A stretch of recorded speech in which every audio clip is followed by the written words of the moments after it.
Hello. I'm making a video. Baby dog and Paul are in bed. I am out here. I have my foot on the ground. I'll put the other one on the cement. One foot on the grass, one foot on the cement.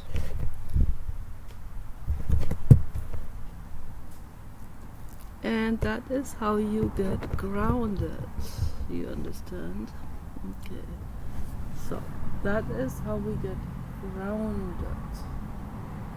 Paul put up a hanger for my hose, which is very nice. I love that hanger. It's gorgeous. And that wash table is very useful. It's getting rusty, but it should have been made out of PVC or something.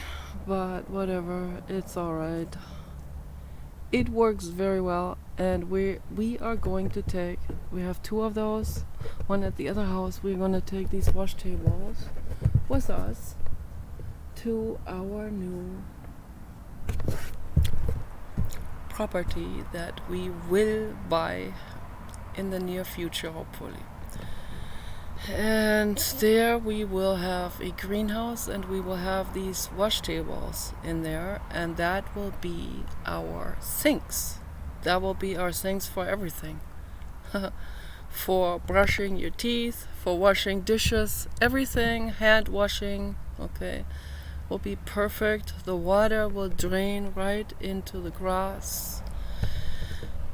And we will have a shower in the greenhouse that will also irrigate all the grass and everything. So it's gonna be awesome. I'm really looking forward to this. It's gonna be a 100% eco house, eco living, okay, and with 100% composting, 100% bio-cycle, and renewal, and fertile earth soil, okay, so there will be no soil depletion. It will be always there. The nutrients, they will never be removed. We will never put chemicals in there of any kind. No chemical fertilizers, no ammonia, ammonium, no pesticides of any sort. It will be biodynamic, 100% natural life cycle living, okay, and growing food, growing plants. And as you can see, the tomato plant over there made the comeback, as I already said, and it is an absolute miracle. And I prayed to the blue god, and I prayed to the tomato plant, and I said already in one of my last videos that I told the plant, I love you infinitely much. You can do it. The blue god protects you. I said it over and over and over again, and the plant made it through the winter. I mean the root, the upper part. There was the upper part that was there from last year had all wilted down, and I was scared, but I still prayed to the blue god. And then I just, after a while, I still kept watering it. Just, I still kept saying, I love you. I never gave up on the plant. But I didn't fixate my mind on this. I gave it over to the infinite cosmos, and that's what we have to do. And when we do this, it's like a sort of like a fatalistic type of mind state that we practice in that moment, and we let it. We don't let it go, but we hand it over to the infinite cosmos to take care of, okay, so, and to make the decisions. So we have to take care of things as best as we can, and beyond that, that's not our legislation anymore, okay. Beyond that we can pray, and we can ask the infinite to take care of the situation. and the infinite will. And it even has that in the Bible, astonishingly. Okay, so ask and you will receive. Okay, so, but we don't receive what we want if we cling to an outcome, if we feverishly cling to an outcome, and if we are just constantly trying to intercept with that situation that is not our domain. Okay, so then we're just gonna be putting roadblocks into the path of the blue God, the infinite cosmos, taking care of that. Okay, because if we just keep on intercepting, then we're not handing it over in that moment. So, and in the moment we're clinging to something, not handing it over, then we are not in a good mental state.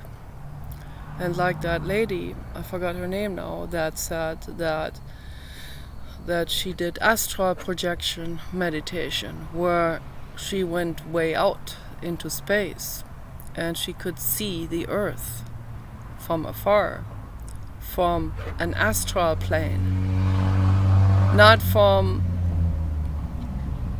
an astronaut's side. The astronaut can go out there and look at the earth and will not see a monster at the earth, okay? But she tapped into the astral plane. Okay? She went out there in her mind.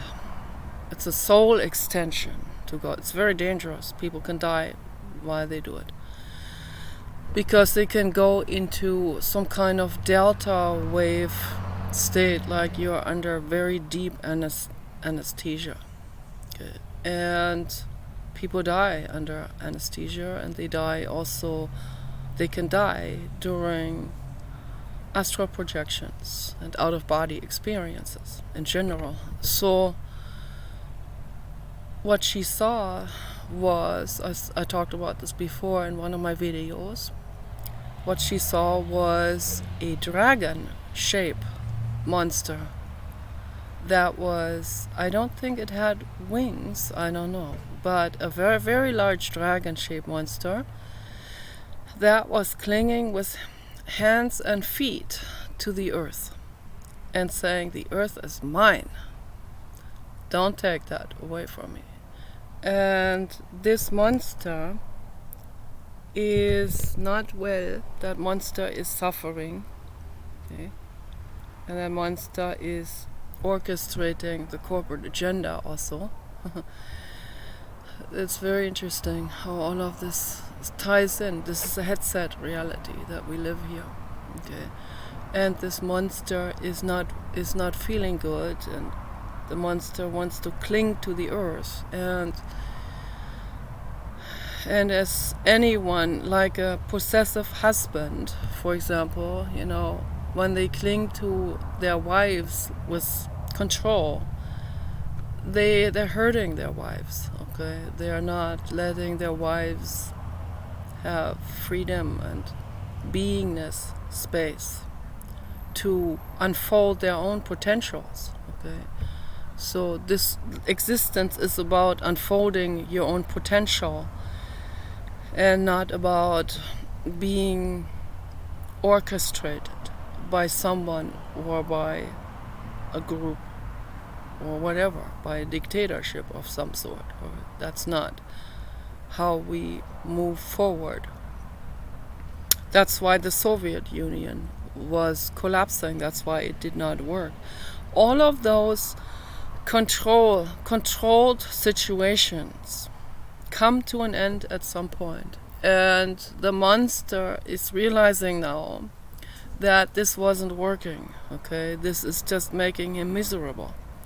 So I don't hate him. I send him infinite love. He's beautiful, okay, but he needs to let go of that grip with the big draconian hand, right, on one side of the earth, like big draconian hand with long fingernails on it.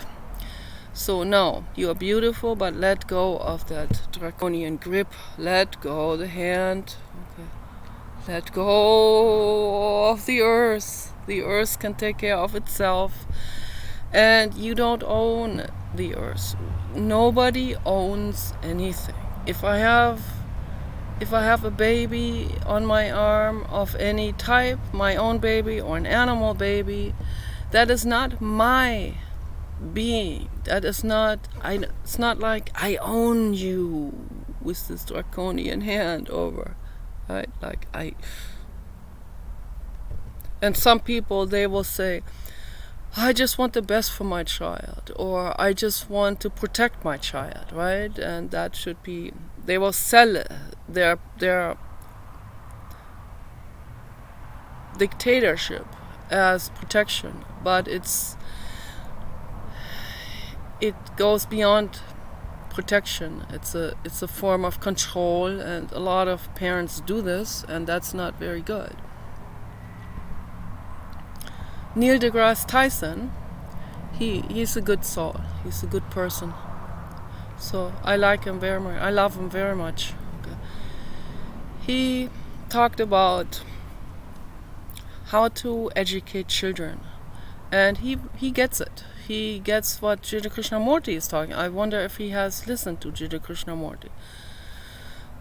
He understands that within a range of protectiveness, you have to give your children at least some kind of range, some kind of Garden Eden, or some kind of compound where they can explore, where they can drive their bicycles and fall down. And as we did, my parents didn't protect us at all. We were completely like doing all kinds of mischief and terrible things. And there was a phase when teenagers would knock each other out with, you breathe real deeply, and then two other teenagers would press against the chest. And we did that a couple of times, but we knew better. We knew this wasn't going anywhere. Okay, this can end badly. So we knew this instinctively, intuitively. My brother and the daughter of the gardener, we did this.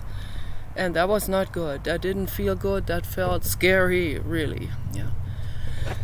And I see how people can get addicted to this. It's very easy to get addicted to something like this. Children and teenagers have strangled themselves because of asphyxiation, which brings on endorphins. But if that kills the person, what good is that endorphin rush, right? So that's not the right solution. So kids do all kinds of things. They get into all kinds of trouble and parties, and my parents were so busy with their own neurotic stuff and their lives, and my dad cheating on my mother, and having like a long-term relationship next to my mother. And that was really the better wife for him, much better. And we grew up with her children, Philip and Oscar. Okay, we grew up with them, and Philip and Oscar were our brothers. Okay, my brother and I viewed them as our brothers. Okay, so then we didn't see them any different as each other. So they're our brothers, and they were always our brothers. Okay, so we never had romantic inclinations. I had never considered them as romantic partners, and neither did they, because they viewed me as a sister. So, and that's how close we were to them. And my dad started that relationship apparently when I was 12. My brother told me. He found out about all of this later on, after Barbara died. It's very tragic, all of this. My dad was heartbroken over this. And my mother died not very long after that. Maybe it was like a year or two later or something. So that was really hard for my dad. I feel really, really bad. That's why I'm glad that I got to talk to him through video conversation a few more times. So, and he knew, we all knew about this by now. And I told him, I see this now from a different angle, because a long time ago I told him I was mad at him for having all kinds of affairs, including having an affair with my brother's ex-girlfriend, who is actually 2 years younger than I am. And a long time ago I thought that was sort of wrong, but then I had to think about it and consider looking at it from another angle. That's what men do, okay? Men are apes, okay? They want sex.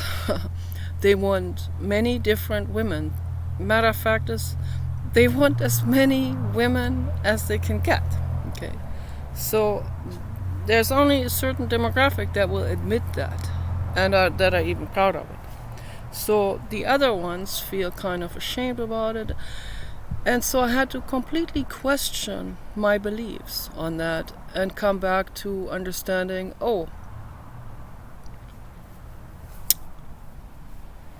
what is actually the nature of the human, okay? What is the human?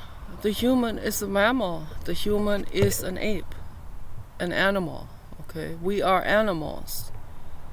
We are no better than chimpanzees, okay? Matter of fact is, the chimpanzees would not cause destruction to planet Earth. Not at this stage that they're in, but they can develop any time. If you removed all humans, it wouldn't take very long until the chimpanzees catch up with this and become humanoids and will do all kinds of stuff like that again. And see greed before consequences.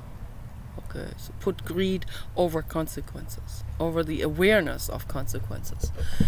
And that's what most humans do. Okay, they put greed over an outcome, the most likely outcome in this situation. They don't even think that far. Okay, so, and then they have the nerve to say that they stand above other animals. No, they don't. So they're not evolved enough to understand what responsibility means. Okay, responsibility for the planet that we live on. Okay, this is a living entity. Mother Earth, okay, this is alive. This is a live being, okay? Different alive, different form of aliveness as this biological body here, okay? But it is alive, okay? All the beings on Mother Earth are part of Mother Earth. They should be living in symbiosis with Mother Earth. Then she would be very happy. But many humans are living as parasitic entities. And there's always comes the point when such a powerful being like Mother Earth will say that this is enough now, okay, so I'm gonna flood them out.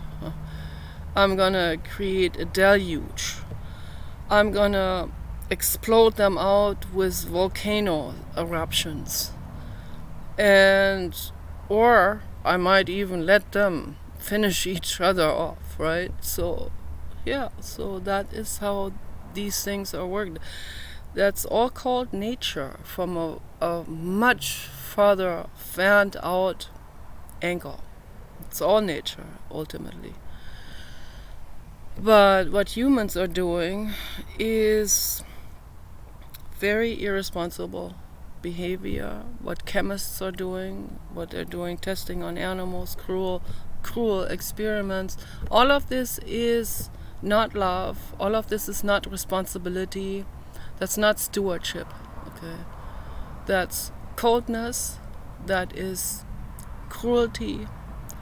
that is callousness and even sadisticness. Okay, so this is a very derailed species, the human species, and I do not feel part of it. I don't. That's why we don't have friends. Okay, I view Paul as I am. Okay, we're para-human, P-A-R-A, para-humans. We are outside of the species. Okay, we're. It sounds arrogant and all of this, but it's the truth. We have evolved out of it. Okay, so Paul and I are evolved enough to join the Galactic Federation. Okay, we're ready for it. But the Galactic Federation ETs, they always talk about us like we're all the same, sort of. When are the humans? The humans are making a shift now, and so who is making that shift? Who is making? Jeff Bezos? No. Jeff Bezos is not making a shift towards ascension, towards type 1 civilization.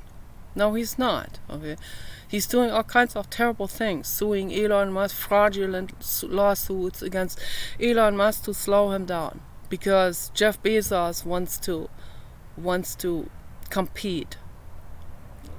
Jeff Bezos, that's my message to you.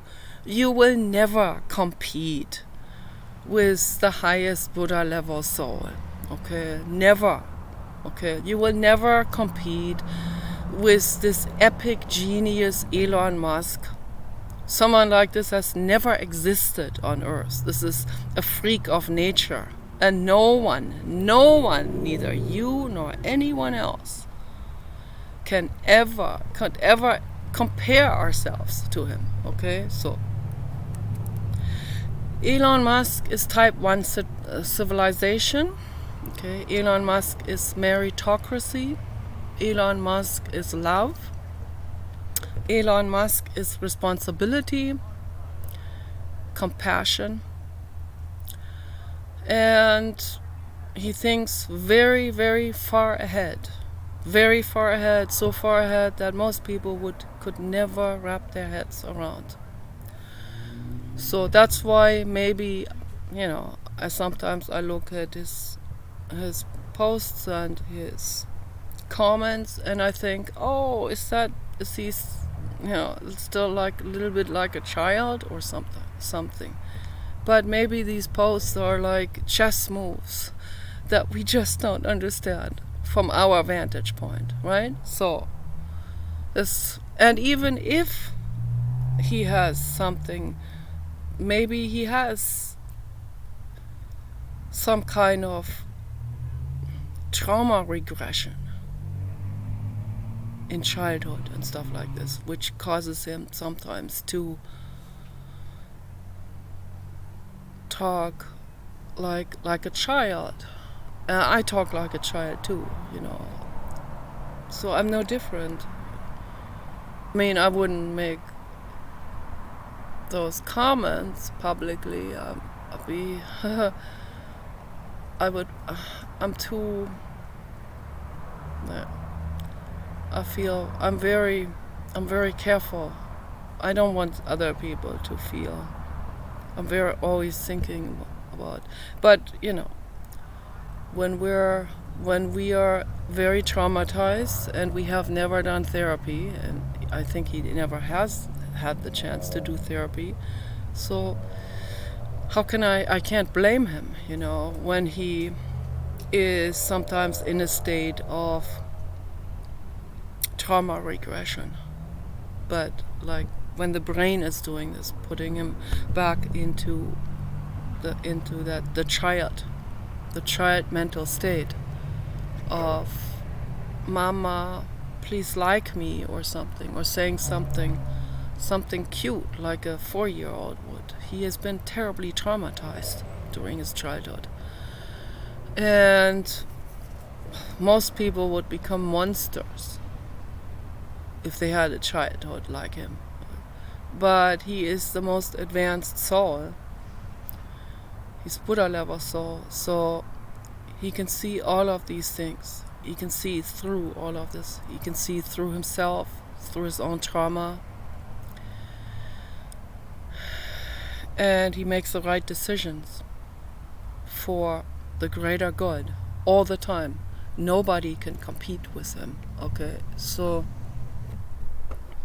but anyway, I also like Neil deGrasse Tyson. I even talked to him through email. He writes back. He's very nice, you know. He's very, very approachable. He doesn't snub anyone.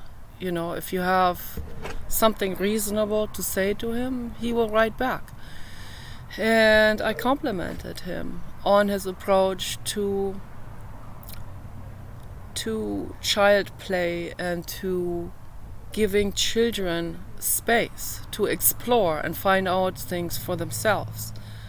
And we talked about this very briefly through an email exchange, and I was very grateful for that. And I love all people like this who understand that children need to have space. They need to be, of course, they need to be governed, they need to be protected, governed in a protective way, right, like this. But not clawed on, not held back from creative expression and learning. And that's what the ETs are doing with us, I think. They want us to grow up on our own. I just, from this perspective here on Earth, have to say we're not all the same, okay? So some of us are very much, 100% in agreement with Gautama Buddha and with peacefulness and with giving children space and with responsible living and stewardship and all of that. So a handful of people. The other ones are not, okay? The other 90% are not. So I don't know if they're waking up, if they're becoming clear about responsibility now. So responsibility also does not mean, and maybe I misunderstand the ETs from the channeler videos that are on YouTube.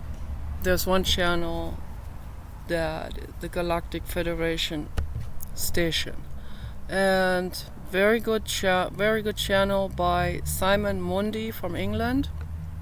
Very good person, very, very advanced soul. And these messages that come through channelers, there are several channelers that are allowing themselves to be used like a medium, like an interface. It's wonderful of them, because I don't know what that does to the brain and the body, if that is exhausting. I think it just depends on who speaks through, you know. So those advanced souls from the ETs, they're probably making that person feel better. That's what I think.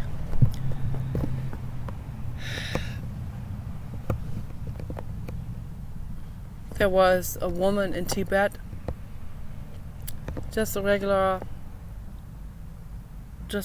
woman who didn't have much money and was living on her own, an older woman, Tibetan woman, and she started channeling. That happened on her own. No one told her about it. She never even heard about it. But she had some friends, and she would suddenly go into a different mental state. And she was channeling the goddess Dorje Yudronma, which is the Tibetan goddess.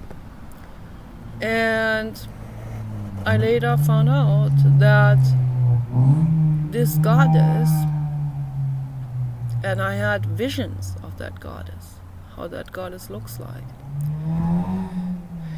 And when Dorje Yudronma was using that lady, I forgot the name now, as the medium, Dorje Yudroma had already manifested, had already come into a human existence, and was a girl of about 8 years old. But the soul can multitask. Okay? The girl was undergoing unbelievable torture at that time. And the woman later on talked about that. It's a public figure. And she talked about this torture in, I guess, Idaho or Utah from the hands of satanic Mormons. And she said when she was abused, she would go into an alternate state in order to live through, in order to survive these unimaginable, cruel, sadistic ceremonies. And the stuff that she saw, as a deeply compassionate soul, to see such cruelty done to others and animals and innocent children is unbelievably abhorrent. I mean, most people that are sensitive, they would get a heart attack, or they would probably get a stroke, or they could not stand it. I couldn't stand it. I couldn't. So, and since I can't go into an alternate state, I don't have that ability. Sometimes I go into a trauma regression. It happens on its own, like Elon Musk, where I would talk like with a child voice. But that's not that much of an alternate state, like that's not going into an alter personality or something. It doesn't reach to that, so. But then again, I don't know. This is all a sliding scale, really. Can't really say whether. I don't even know what I would do in an extreme situation. So I know I have a monster inside of me, a protector. So in an extreme situation, which I just pray to the blue god will never happen, but in an extreme situation, like that what the girl experienced, I would become a monster. My body would become a monster with supernatural powers. And I would also extend out with my soul and use other things and do telekinetic actions. I'd use anything I could in a situation like this. Okay. My monster, Medusa, would use anything that she could find. Okay, so that's also called the Gorgon. Medusa is also called Gorgon. It's very interesting because when I was a child, I drew the Medusa. Not the way people know the depiction with the snakes coming out of the hair. I'd never seen this in my entire life, particularly not at that age, like age 5 or 6. I drew the Gorgon head. And I said, this is the Gorgon head, and I never heard about this before. So where does this information come from? It comes from the ether. It taps into the Akashic records, which is universal information storage.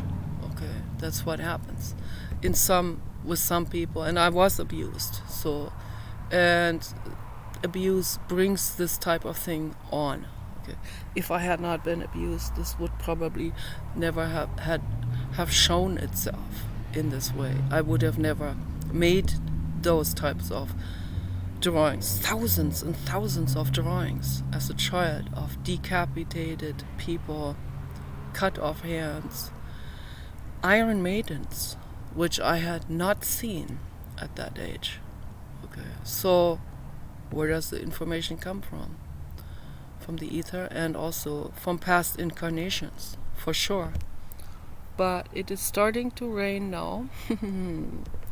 And I'm gonna have to close the computer, but I'll talk about all of that stuff later on. But anyway, before I turn the computer off, people are probably wondering, who is that girl that the Tibetan lady was channeling? Who is that goddess, and who is the girl that was the reincarnation of that goddess? That goddess is Teal Swan. Okay. And when she was a child, that's when that was happening in Tibet, halfway around the globe. She went into this alternate state while she was being abused. And it's probably this extreme situation of this extreme abuse that called forth this, well, it sort of funneled its own energy forcefully into such a drastic reaction of going into an alternate state and tapping in with the channeler halfway across the globe. And that lady, she did not feel good when she came back into her normal consciousness. The lady that was channeling Dorji, not because Dorji is a bad entity. Dorji is a goddess. It's a very advanced soul, god level soul. But because of what Dorji was experiencing in this current incarnation, the abuse. Okay, so that lady, she didn't learn about this, but she could sense the stress of that situation, and she'd feel sick for weeks after each channeling. And what she said, and there was Clemens Kubi, he made a documentary film on a German filmmaker that was in the 80s. He went out there, and that was during that time, late 80s. And he recorded this. He video recorded this, and he was there too. And this lady would perform healing on people in that state. And that's what Teal Swan was doing too. She would always perform healing on people. And a lot of people were extremely upset about that, because that was questioning basically their religious beliefs. So in the Mormon religion, that's what Teal was talking about, they don't even allow females to become energy healers. So, or a female with that power they haven't seen, or if they see that happening, then they will immediately declare her as a witch, which is unbelievably sexist to do. I mean, it's incredible. But that's what the Mormon religion is, extremely sexist and speciesist. Okay, so I could never join the Mormon religion. I talked about this in my other video. So there are some things I agree with, but those are their facade. Different religions, they show their facade to other people. Okay, we're all good. See how good we live here, all orderly. But underneath is cooking. Okay, underneath is unbelievable twisting and lying and power struggles, and even alliances with Satanists, and the hope for gaining more power in the name of the religion also. And Jesus, a religion should never ever allow a sacrifice of another living being in order for them to gain power, or in order to proliferate their cult or their religion. That's absolutely unacceptable. Okay, cruelty is unacceptable, should never ever be accepted. No cruelty should ever be accepted. And Teal Swan knows that, and she's an animal rights activist. She's a vegan for the animals. She's a very advanced soul. 2 levels more advanced than I am. I'm just a messenger. I am a student of life. I'm a student, constantly learning. I'm an indigo, but I'm also I'm considering myself a student. I mean, in general, I'm constantly learning, right? And I'm making mistakes. So the more advanced levels don't make these mistakes, and they have already made those mistakes in the other stages that they were in before, in other incarnations, a long time ago. So we make mistakes, we learn, and we move up, we ascend, we move forward. I prefer the term forward movement instead of up. Up always has this connotation of hierarchy. I don't like that. So we need to get away from the idea of hierarchy. So moving on, moving forward, okay? Being straightforward, okay? That's the right path. But anyway, it's raining, so I have to pack it up. Peace and love.